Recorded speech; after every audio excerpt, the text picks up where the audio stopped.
জঙ্গলের মধ্যে অপরূপ সৌন্দর্যে ভরা একটি মেয়ে হেঁটে যাচ্ছিল।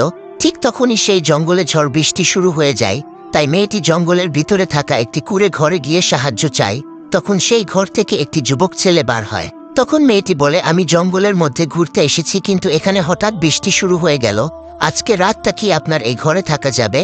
তখন ছেলেটি তাকে আশ্রয় দেয়। রাতে মেয়েটি দেখে সেই ছেলেটি পাগলের মতো মোমবাতির আগুনে নিজের আঙ্গুল পোড়াচ্ছে। মেয়েটি অবাক হয়ে সারা রাত এ বিষয়ে ভাবতে থাকে। পরের দিন মেয়েটি বাড়ি গিয়ে তার বাবাকে রাতের ঘটে যাওয়া সব ঘটনা খুলে বলে। তখন তার বাবা সেই ছেলেটিকে খবর দিকে ডাকা করায়।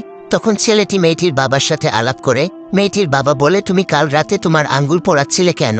তখন ছেলেটি উত্তরে বলে, কাল রাতে যখন আপনার মেয়ে আমার কাছে আসে তখন আমার এই জঘন্য মন খারাপ চিন্তা ভাবনা শুরু করে।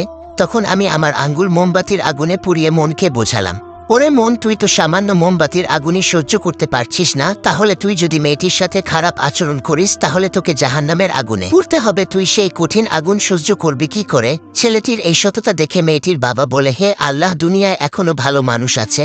তার বাবা ছেলেটিকে বলে, বাবা, তোমার মতো ছেলেই তো আমি খুঁজছিলাম, কালই আমার মেয়ের সাথে তোমার বিয়ে দিয়ে দেব।